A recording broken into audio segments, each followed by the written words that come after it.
नमस्कार। आज हम लास्ट माइल एंटरप्राइजेस के स्टॉक को थोड़ा करीब से समझ रहे हैं हाँ, हमारे पास 30 जून 2025 की ताज़ा ट्रेंड लाइन रिपोर्ट है।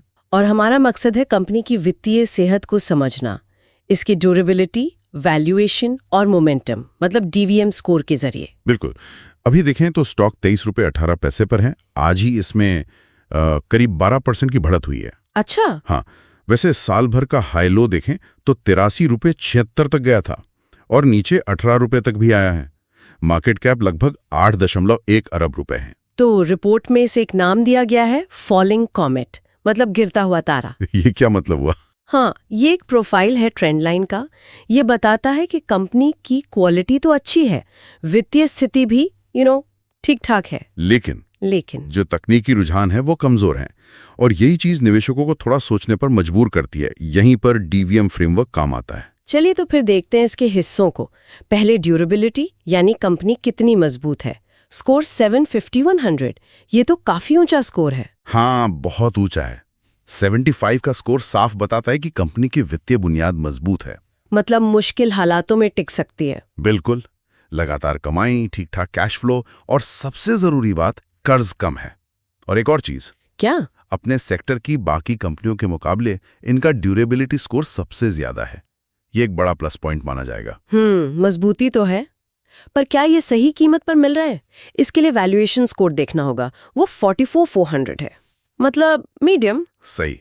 44 का मतलब है कि स्टॉक न तो बहुत महंगा है, न ही बहुत सस्ता, एक तरह से बीच में है। और दिलचस्प बात यह है कि इस मामले में भी ये अपने सेक्टर में टॉप पर है।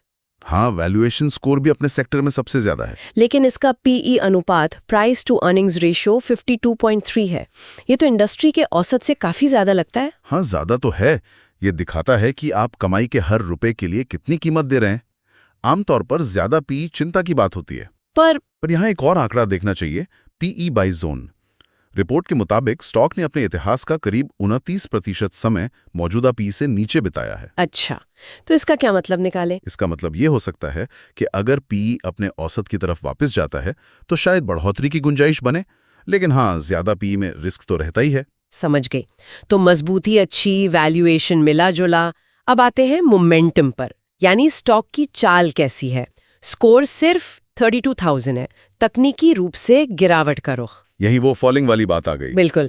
यहीं पर 32 का स्कोर साफ इशारा है कि स्टॉक में फिलहाल खरीदारों का जोर कम है, तकनीकी संकेत कमजोर हैं। और इस मामले में ये अपने सेक्टर में सबसे पीछे है। हाँ, मोमेंटम के मामले में ये अपने साथियों से पिछड़ रहा है। तकनीकी संकेतों में रिपोर्ट क्या कहती है? शॉर्ट टर्म एवरेज से ऊपर पर लॉन्ग टर्म से नीचे। हाँ, इसका मतलब है कि हाल फिलहाल में थोड़ी तेजी तो आई है, लेकिन जो लंबी अवधि का ट्रेंड है वो अभी भी कमजोर बना हुआ है। और वो आरएसआई, एमएफआई जैसे इंडिकेटर? देखिए, आरएसआई 67.8 पर है, मतलब ओवरबॉट के करीब। जरूरत से ज्यादा खरीदारी हो चुकी है शायद। और एमएफआई तो 83.9 पर है, वो तो साफ ओवरबॉट हुआ। बिल्कुल। एमएफआई मजबूती से ओवरबॉट जोन में है। ये अक्सर संकेत देता है कि हाल की तेजी के बाद बिकवाली का दबाव आ सकता है। और मैकडी इंडिकेटर भी नेगेटिव है, जो मंदी का ही संकेत है। तो डीवीएम स्कोर एक मिली-जुली तस्वीर पेश कर रहे हैं। मजबूत बुनियाद है, पर चाल धीमी पड़ गई है। ट्रेंडलाइन चेकलिस्ट का क्या हाल है? चेकलिस्ट भी इसी कहानी को दोहराती है। कुल स्कोर 52.4% पास है, मतलब 11 पैरामीटर पास, 10 फेल। पास होने वाले मुख्य बिंदु क्या हैं? पास पॉइंट्स में वही ऊंची ड्यूरेबिलिटी, कम कर्ज और एक और अच्छी बात, संस्थागत निवेशकों की हिस्सेदारी बढ़ी है। प्रमोटर ने शेयर गिरवी भी कम रखे हैं। ये सब पॉजिटिव हैं। और फेल होने वाले? उनमें क्या खास है? फेल पॉइंट्स में हैं लगातार मुनाफा या बिक्री बढ़ाने में कमी दिखना, आरओई यानी रिटर्न ऑन इक्विटी का कम होना। आरओई कितना है? सिर्फ 4.1%। ये इंडस्ट्री के औसत से काफी नीचे है, मतलब कंपनी शेयर धारकों के पैसे पर उतना अच्छा रिटर्न नहीं बना पा रही।